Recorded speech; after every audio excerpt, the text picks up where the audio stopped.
કચ્છના નાગરિકોમાં ટ્રાફિકના નિયમો પ્રત્યે જાગૃતતા આવે તે માટે ટ્રાફિક પોલીસ દ્વારા સતત જુદા જુદા વિસ્તારમાં ડ્રાઈવ ચલાવવામાં આવતી હોય છે અને આ અંતર્ગત વાહનોનું ચેકિંગ તેમજ વાહન ચાલકના દસ્તાવેજ, લાયસન્સ, વાહનનું પીયુસી, આરસી બુક વગેરે જેવા દસ્તાવેજોનું ચેકિંગ કરવામાં આવતું હોય છે। ત્યારે આજરોજ ભુજની પોલિટેકનિક કોલેજ મધ્યે અચાનક ટ્રાફિક ડ્રાઈવ યોજવામાં આવી હતી અને ટ્રાફિક પોલીસ સહિતનો કાફલો આ કોલેજ મધ્યે પહોંચી ગયો હતો અને વિદ્યાર્થીઓના વાહન ડિટેન કરવામાં આવ્યા હતા। સાથે જે વિદ્યાર્થીઓ પાસે લાયસન્સ નહોતા તેઓની પાસેથી દંડ પણ ફટકારવામાં આવ્યો હતો। ત્યારે અચાનક જ આમ ટ્રાફિક પોલીસ પોલિટેકનિક કોલેજમાં આવી પહોંચતા વિદ્યાર્થીઓમાં ફફડાટ ફેલાયો હતો। તો બીજી તરફ વિદ્યાર્થીઓએ નારાજગી પણ દર્શાવી હતી અને વિદ્યાર્થીઓએ જણાવ્યું હતું કે અમને એક વખતનો મોકો આપવામાં આવે અને અમને માફ કરી દેવામાં આવે, બીજી વખત આવું ફરીથી નહીં થાય। ત્યારે અમારા કચ્છકર ટીવી ન્યૂઝની ટીમ દ્વારા પોલિટેકનિક કોલેજના પ્રિન્સિપાલ સાથે વાતચીત કરવામાં આવી ત્યારે તેમના દ્વારા જણાવવામાં આવ્યું કે વિદ્યાર્થીઓ અને વાલીઓ વતી મેં ટ્રાફિક પોલીસ પીએસઆઈને ફોન દ્વારા જાણ કરી છે અને ટ્રાફિક પોલીસ દ્વારા જણાવ્યું હતું કે અમે કોલેજ મધ્યે આવી વિદ્યાર્થીઓને મેમો આપીશું। આ અંગે વધુ જણાવી રહ્યા છે પોલિટેકનિક કોલેજના પ્રિન્સિપાલ। આવો સાંભળીએ તેમના શબ્દોમાં।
ડૉક્ટર ગૌરાંગ લાખાણી, પ્રિન્સિપાલ, સરકારી પોલિટેકનિક ભુજ।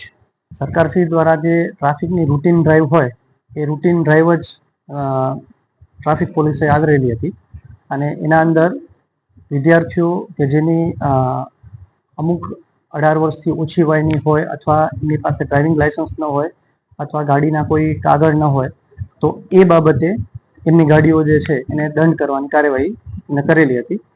પોલિટેકનિકના બીજા સ્ટાફ મેમ્બર્સ જે છે એ લોકોને પણ એમને દંડ કરેલો હતો, એટલે એક રૂટીન ડ્રાઈવ હતી। અત્યારે જે ટ્રાફિક પોલીસ જે પણ આવેલા હતા એમાંથી 12 વિદ્યાર્થીઓને દંડ કરેલો છે અને 3 સ્ટાફ મેમ્બર્સને પણ દંડ કરેલો છે। વાલીઓની પણ રજૂઆત હતી કે આ રીતે દંડની કાર્યવાહી કોલેજના કેમ્પસમાં ન થવી જોઈએ, પરંતુ એક રૂટીન ડ્રાઈવના ભાગરૂપે આ કાર્યવાહી થયેલી હતી। એટલે વાલીઓની રજૂઆત પણ મેં સાંભળેલી હતી અને મેં મારા તરફથી પણ જે ટ્રાફિક પોલીસ હતી એમને પણ વિનંતી કરેલી હતી કે વિદ્યાર્થીઓની આ ભૂલને માફ ગણી અને થોડું દરગુજર થવા વિનંતી, એટલી મેં વિનંતી કરેલી હતી। એ બાબતે એવું થયું હતું કે જ્યારે આખી કાર્યવાહી પૂરી થઈ ગઈ પછી મેં જે પીએસઆઈ હતા એમને આ વિનંતી માટે જ ફોન કરેલો હતો વિદ્યાર્થીઓ વતી। તો એમને ત્યારે જ મને એવું કહ્યું હતું કે અમે લોકો ફરીથી ત્યાં કોલેજમાં આવીએ છીએ અને આ જે પણ વિદ્યાર્થીઓ હાજર હોય એને અમે ત્યાં કોલેજમાં આવીને જ મેમો આપશું। એટલે એ લોકો પ્રિન્સિપલ ઓફિસમાં આવી ગયા અને અહીંથી જ એમને જે પણ વિદ્યાર્થીઓને મેમો આપવાનો હતો એમને ફોન કરે અને એ મેમાની રસીદ આપી।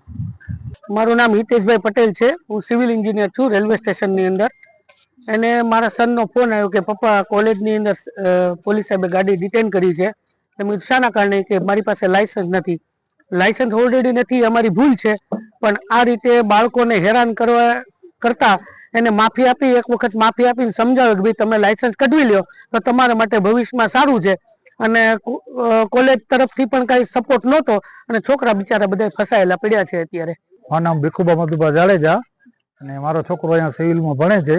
આજ સવારના જ્યારે કોલેજ આવતો હતો એ જોયું કે પોલીસ વાળા અહીંયા ઉભા છે તો પોલીસ વાળા અંદર ઈ બારે જતો તો વરીને અંદર મોકલ કે જા અંદર જઈને ગાડી અંદર જવા દો, અને અંદરથી બોલાવીને આ ગાડીમાં મેમા દીધા છે. અને અહીંના જે જેટલા સાહેબો છે એ લોકોને પહેલેથી અક્ષર દઈ દીધા હતા કે કાલે ચેકિંગ આવવાનું છે, એ લોકો હેલ્મેટ બેલ્મેટ પહેરીને આવતા હતા. અને ખાલી સ્ટુડન્ટ માટે જ આ ખાલી એક રાઇટ્સ હતી. અને પોલીસ વાળાના જે અધિકાર છે કે કોલેજની અંદર આવીને ગાડી ડિટેન કરે. આ સમજ્યા કે પાછું અમે એ પૂછ્યું કે ભાઈ તમે સાહેબ ડિટેન કરો છો તો અમે મેમો ભરવા તૈયાર છીએ, તો એમ કહેવામાં આવ્યું કે પ્રિન્સિપલની ઓફિસમાંથી તમને મેમો મળશે. અને સવારના અમે આવ્યા ત્યારે પ્રિન્સિપલે સાહેબ એમ કીધું કે મેં બોલાવ્યા છે. પછી થોડીક વાત એવી થઈ તો સાહેબ કે મેં નથી બોલાવ્યા. એટલે આ છોકરાઓના ભવિષ્ય સાથે અત્યારે જો પ્રિન્સિપલ ઉઠીને પોલીસ વાળાને બોલાવે તમે કેમ્પસમાં આવો અને ગાડી ડિટેન કરો, જો પોલીસ વાળાને એટલો રાઈટ હોય તો એ કરી શકે છે. પણ આ આટલા છોકરા નાના છે. મારી છોકરી સુખપરથી અક્ષર રેસિડેન્સી જાય છે તો એ 12 કિલોમીટર કઈ રીતના જશે અહીંયાથી? અમે મેમો ભરવા તૈયાર હતો, અમને ના પાડી કે ના ગાડી ડિટેન જ કરશે, અમે લઈ જશે. અને પ્રિન્સિપલ અત્યારે કોઈ રિસ્પોન્સ લેવા તૈયાર નહીં. પછી પ્રિન્સિપલ એમ કહે કે બધાના મેમો હું ભરી દઉં હવે. તો એનો મતલબ એ થયો ને કે પ્રિન્સિપલ સાહેબે બોલાવ્યા હતા, પ્રિન્સિપલ સાહેબને ખબર પડી કે આ ખોટું થયું છે. તો હવે પ્રિન્સિપલ સાહેબ એમ કહે છે મારા પાસે 10 મિનિટનું રેકોર્ડિંગ છે, આખું વિડીયો છે પ્રિન્સિપલ સાહેબનું, કે એ કીધું કે હું ભરી દઉં છું હવે મેમો. તમારી ભૂલ નથી, તમે શું કામ મેમો ભરો? પણ જયારે ભૂલ છે ત્યારે મેમો ભરવા તૈયાર છે ને. જો આ અત્યારનું ભવિષ્ય છે જે એ લોકોને પ્રિન્સિપલ પોલીસ વાળાને બોલાવીને મેમા ફળાવતા હોય તો આગળ જતા આ લોકોની માનસિકતા ઉપર શું અસર થશે?